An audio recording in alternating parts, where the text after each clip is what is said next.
Good morning everyone! Dito tayo ngayon sa Tower ni Belen kung saan napaka-iconic pala itong tower na to guys. May kasaysayan kasi dito nung unang panahon nagkaroon sila ng trahedya. Tower ni Belen! Swerte yung mga bilim, kaya ginawa pala kayong tower dito. Napaka-iconic ito at ito ang kasaysayan pala nito guys. Merong trahedya na nangyari na malakas na lindol. At lahat ng nagsisira pero ito lang building na to na hindi siya nasisira. So isipin mo yun, kaya tinatawag siya na iconic, no? At ito pala guys, dito ikukulong yung Anli yung kasalanan mo. Ikaw, diyan ka ikukulong yan sa building na yan. So, tingnan mo, iikot mo yung mga mata. So, ang ganda pala talaga dito guys. So, kung kayo may balak na pumunta dito sa Portugal, huwag niyong i-miss ito. Kasi nandito yung lahat ng mga kasaysayan niya. Isipin mo yun, sa lahat ng nangyari, pero siya lang ang natitira. So talagang inano siya na God, no? Na napaka-powerful yung building na yan. Kaya tinatawag yun siya guys na iconic tower. So swerte yung mga bilin. Kasi may ginawa pala kayo dito na building. Joke. Ang tamang pronunciation pala, Bilim. Hoy, Bilen! Nasaan si Andoy? Si Pepito ang hinahanap ko. Pero si Andoy ang nandoon. So guys, no?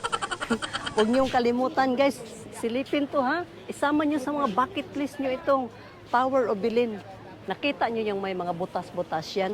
Kung sa Bisaya yan, mga buslot-buslot.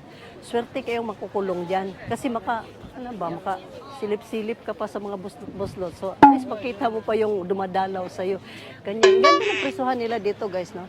So kung ikaw gusto kang magpapriso dito sa Belen na to.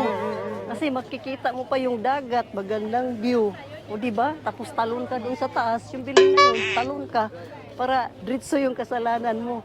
Sakay mo na ako dito. Paano ba padaganin to? Ay, meron pala itong susi.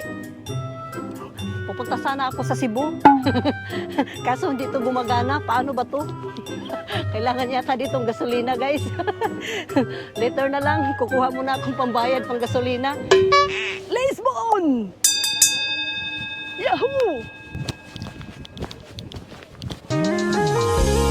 Parami yung tao, no? Kasi ito yung historical na tower. Kalain mo yun, sa lahat ng nangyari sa buong mundo, sa trahedya nila dito, ito ang hindi nasira. Bakit hindi nasira? Ay, katabi lang naman siya ng dagat, ano? So, ibig sabihin, bendisyonado to. Talagang inano to ni Lord na hindi masira. Kasi isipin nyo na napakalakas ng lindol pero hindi siya nasira. So, dyan guys, kukulong ka dyan pag nagkakasala ka. Thank you, Belem. Bye. Ibala nyo na ako. Sabayan ko si Pepito. Pepito! Hindi mo naman si Pepito. Yan guys, pag ako kinalaban nyo, nakita nyo yon? Hello? Ay! Akala ko hindi totoo. Totoo pala ito?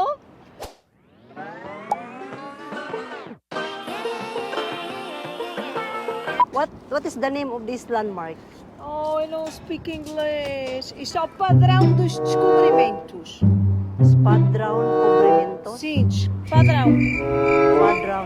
Ah. A few minutes later. Padrão Cobrimientos. Natanong ko siya, hindi rin kami magkaintindihan. Stroud Choto, ano ba to? Basta yun na yun. Mahirap magkaintindihan guys. So, kung makikita nyo, kakaiba din yung statue dito, no? So, part din to siya ng Portugal. Tingnan ko nga dito kung nakaukit mo yung mukha ko dyan kasi marami nilang nakadikit doon, no? Kasama kaya ko doon? Tingnan ko nga. Silipin nga natin guys kung kamukha ko ba yung nandyan sa mga gilid-gilid. Hindi nilagay sa harap. Dito dinikit sa gilid. Hindi nakatatak yung mukha ko. Bruh. Mukha lang daw yung mga mapuputi ilalagay dyan. Pag brown, hindi pa daw pwede. Lulutuin pa yata yung mukha ko bago idikit dyan. Pero dili ka magbugal-bugal kasi may dala silang mga pangganun sa'yo. Grabe kay sila mag-ukit dire kay dagko kayo. Tay kay Rizal kay gamay raman, cute gin mga Pilipino gyud. Diha magod ang lami sa cute. Sorry. Ay sa bugal-bugal diha day ba kay naningkamot pa tagpa-picture. Sorry, no. Day ay ko pamugos day kay dali ra ba mi dire. Ayo sa pamugos day ha. Kuha pa kami ng buwelo. Ang tour guide namin guys, no? Ito pala yung de Vasco de Gama. Yan. So, ini-explain niya lahat. Ang kasaysayan dito, buti na lang. Very bright itong ating tourist guide. Oy, saan mo pinark yun sa'yo? Let's go sa tram 28, guys! Let's go! Ay, Dong! Ayusin mo kasi may mga bisita tayong darating. Lilisin mo mabuti, Dong, ha? The visitors is coming! Hindi man makinig. Bahala ka sa buhay mo, hindi ka makinig. Talaga. Oh, di ba nagulat ka? Chew, chew, chew, chew, chew, chew. Si ate kanina ba namugos, palit daw ko mga punsiras. Sama na siya, nga busy pag kayo yung balo, kuri ko didang. Mamugos gyud dinana po na sila. Inana po biya si Pilipinas, mga muratag mga kamang-kamang na. Pero sige lang kay pangkabuhayan showcase man na. Importante nagkaintindihan kami na no. Next time na lang. Kalimutan ko naman yung pangalan nito, guys. Hindi kasi ako nakikinig sa tuloy. Sobra kasing sinasabi nila. Hindi ko na tuloy maintindihan. Alam mo yan, brr. Yark! So let's go sa tram 28, guys! Tram 28. So guys, hinahanap namin ngayon ang tram 28. Kung saan yung transportation nila noon, kabayo ba, horse, tigidig. Pinalitan ngayon ng tram para yung mas easier mag-akyat dito. Kasi tingnan mo naman, to the highest level, may helicopter pa nga sa dulo sa pinakataas. Oh. O yan na naman ang mission namin ngayon, guys. Paano namin yan abutin? Kalain mo yun. Nasa kabundukan naman ito. Yun na, nakita ko na nga. Oh. So, sayang, no? Hindi ko nabutan yung kabayo. Paano lumipad doon? So, ito, guys. Sasakay kami ngayon ng walis ting-ting. Napakataas pala nito. Kailangan pala talaga ito. May energy ka, no? So, ito yung... Saan ba? I like to be educated. This way. So, ito yung daan papuntang langit. Nakita nyo? Akyat na kami doon sa taas, kabundukan. Kaya pala, no? Kaya pala kabayo yung transportation nilang noon dito kasi pag ganun pala, hindi makakaakyat. Pero dahil meron namang mga bagong pamamaraan ngayon na mas mabilis, ayun. Hello, Dong. Musta ka naman, Dong? Dito pa lang sa gitna, hinihingal na ako. 1/4 pa lang to. O anong kaguluhan yan dyan? Si Lola. Oy! Start na. Siga-siga ng ilong sa balo. Kapoy. Ano naman yung mga laag tanong?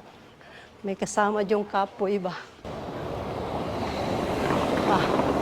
Kapoy kaya itong ason. Mura man po talaga tungas na bundok stralala, Dito na kami sa Tuktok konti. So, let's proceed. Tram 28. Nahanap ko dito ang kabayo.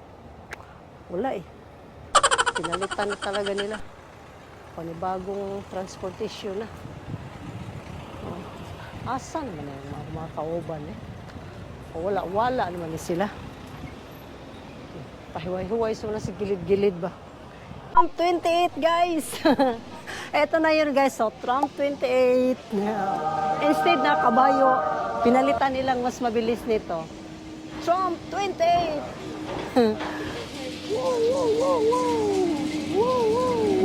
Para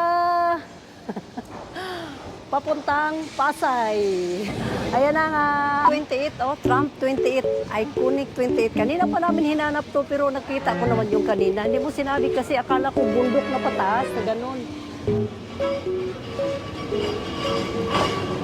Hello guys, dito tayo ngayon sa Time Out Market, no? Famous Time Out Market. Kita niyo lahat ng hakbang naka-time. Yan ang ibig sabihin nun. So, punta tayo dito doon sa loob, guys. Kasi ito yung pinaka-famous na pamalingkihan nila. But I'm so frustrated. Hello,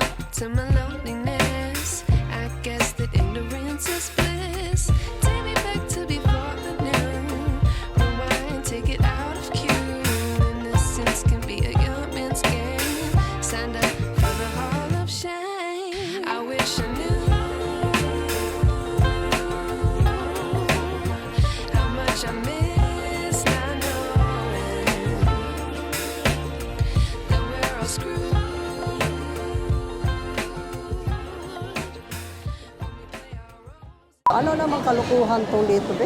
Tingnan nga natin. Wow. Ano naman ang apoy niya, guys, oh. Oh, pasta-pasta, kakaiba. Woo, with whale. Wow. Guys, mga ano, yun, no? Pangmalakasan to. Wow. Hello. Winning all the problems.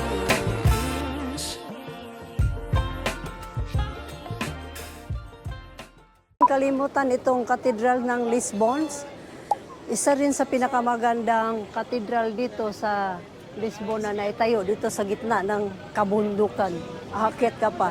So dinadayo din siya na talaga ng mga tourist spot kung saan makikita mo kaliwat kanan nagdadaanan lang yung 828 ramp 28.